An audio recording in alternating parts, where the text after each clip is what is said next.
Well, I already assume that you are creative, but you want a creative, consistent outflow of creativity from you. And you want to feel creative. I believe that you got something in your heart, but probably you might need an extension to your creative process.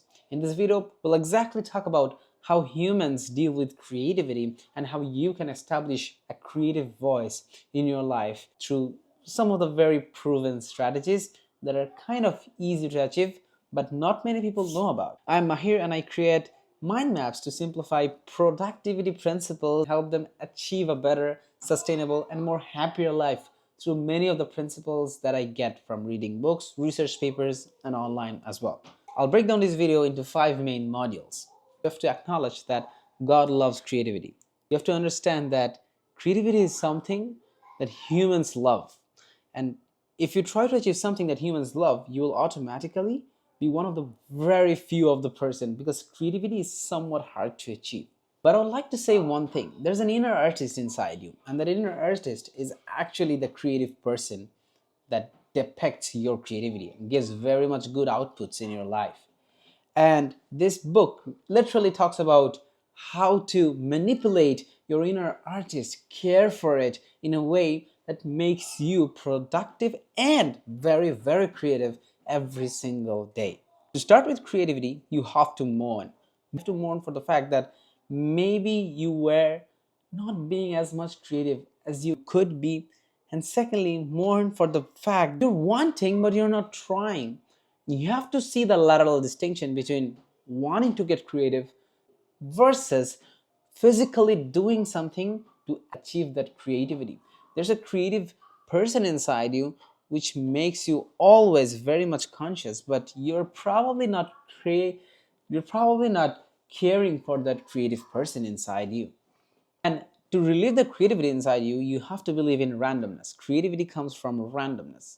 And you need to practice creativity, which I'll teach in this video, to create those sort of randomness in your life where ideas come automatically in one of the most random moments in your day.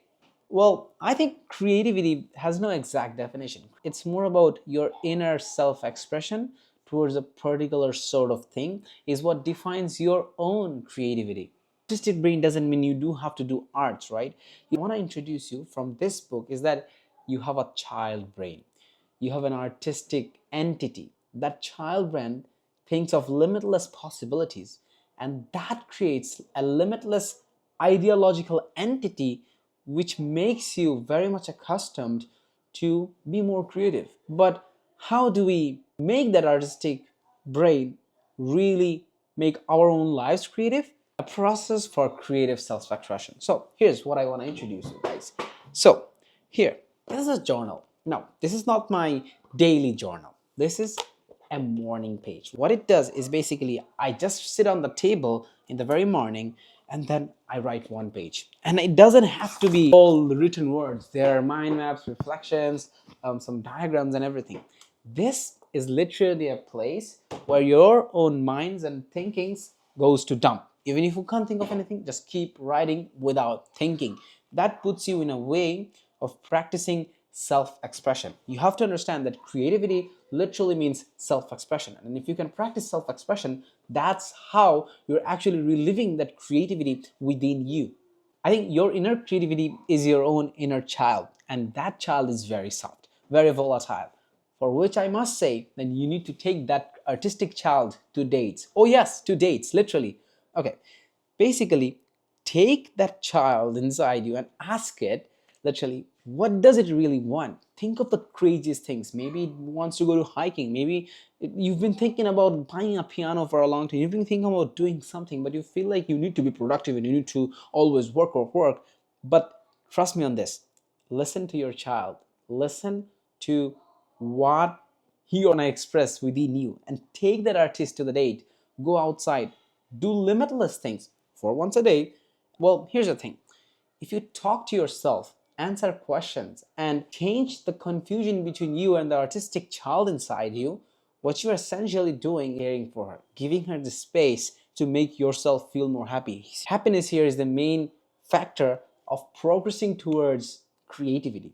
Ask very serious questions like, if money was not a factor, what would you do? What would you do in a parallel world? These questions define what sort of personality your artistic child is leaning into. If you focus on happiness, what will happen is that your brain will create a function of emotional resources which will create the space needed for creativity to evoke. Because if you are always constantly thinking about work and have a very much jammed brain, what happens is that you don't have a creative outflow of work, which really blocks creativity within inside you, my friend. And you need to fix those external things to help you elevate your own personal life in a way that goes through creativity. You don't overthink just because you fix your overthinking through morning pages, through talking to yourself.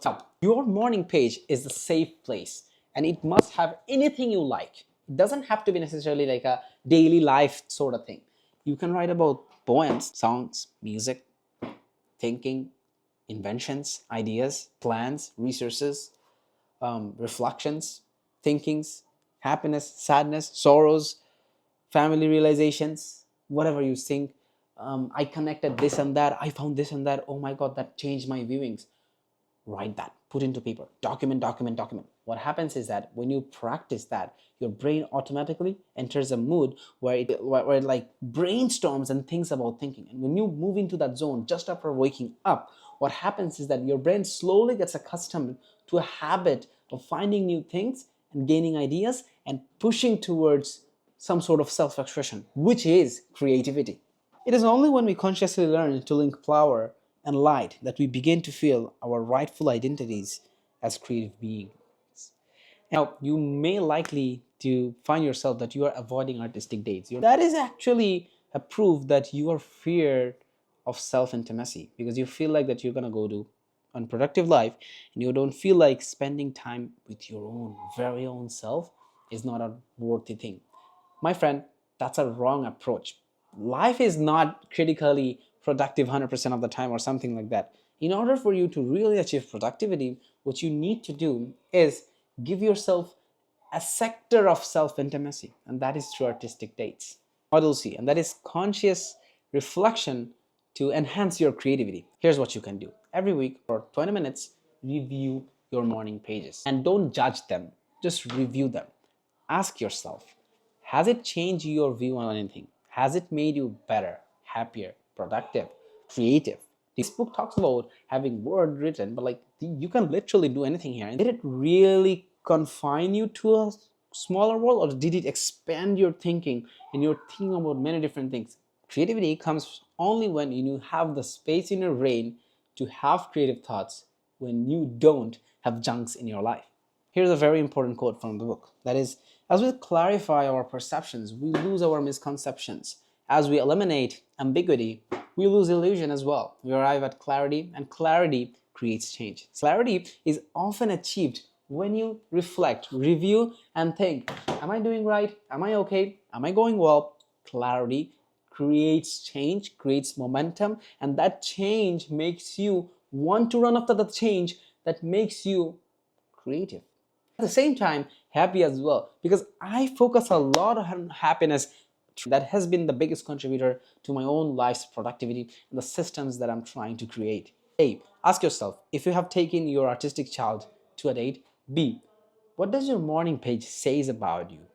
How is it going? Where is it going? Just maintain two of these things and you are already in the system. You gotta know that reflection is based on positive self-talk, positive self-affirmations, because when negativity gets over your brain, what happens is that, again, you do not have the space for creativity. So you need to eliminate those bad things through positive affirmations. And those positive affirmations can be done here every day, every week, whenever you like. And those are real things, because your brain may be interpreting bad things wrongly by just seeing anything, but when you're more consciously writing things, you're actually writing the truth. Number D, which is people's contribution to your creativity. Okay, this is a very, very kind of important sort of thing.